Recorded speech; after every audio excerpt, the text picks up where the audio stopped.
Dead or Alive is one of the most renowned fighting game series developed by Team Ninja and published by Koei Tecmo.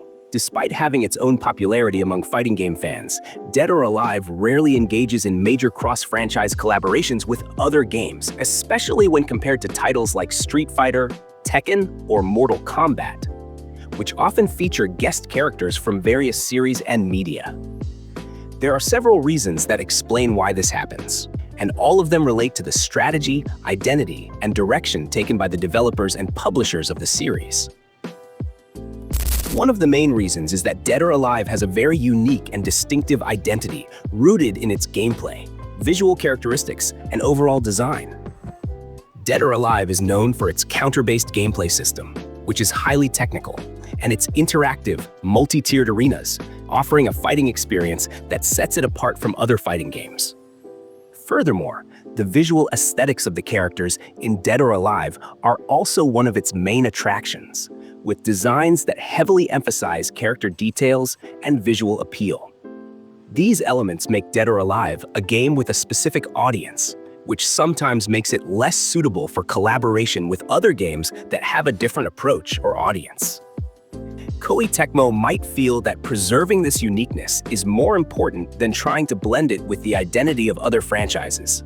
Additionally, Dead or Alive's collaborations so far have mostly occurred within Koei Tecmo's internal scope. For instance, characters like Ryu Hayabusa, Rachel, and Momiji from the Ninja Gaiden series have become integral parts of Dead or Alive, creating a strong connection between these two franchises. Even in some Dead or Alive installments, the developers have included minor crossover elements with other series, such as Dynasty Warriors and Samurai Warriors, in the form of DLC costumes. However, these collaborations remain limited to properties owned by Koei Tecmo, and rarely involve major franchises from outside the company. Moreover, the segmented audience of Dead or Alive also influences the lack of cross-game collaborations. Dead or Alive is known as a series that often emphasizes fan service elements, particularly in character design and outfits that frequently highlight certain aesthetics. This sometimes gives Dead or Alive a more specific image in the public eye, making collaborations with other franchises that are more general or focused on competitive gameplay, like Street Fighter or Tekken, seem less fitting. Koei Tecmo might be concerned that Dead or Alive's unique elements would not be well received by fans of other franchises, potentially affecting the success of such collaborations. Furthermore, Dead or Alive's position in the fighting game industry is another factor to consider.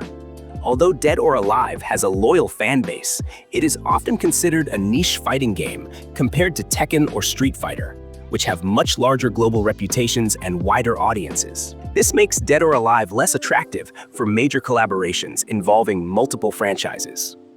Developers might feel that focusing on the independent development of the series is more effective in maintaining Dead or Alive's existence and reputation than pursuing cross-franchise collaborations.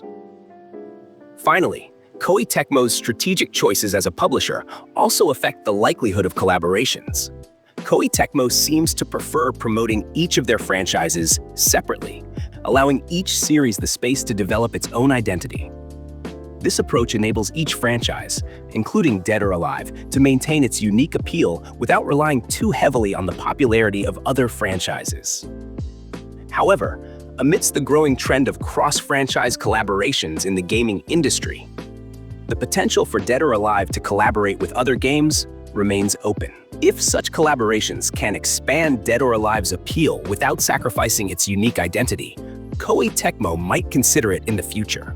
For instance, collaborating with a game series that has a similar aesthetic and audience, like Soul Calibur, could be an interesting and strategic step.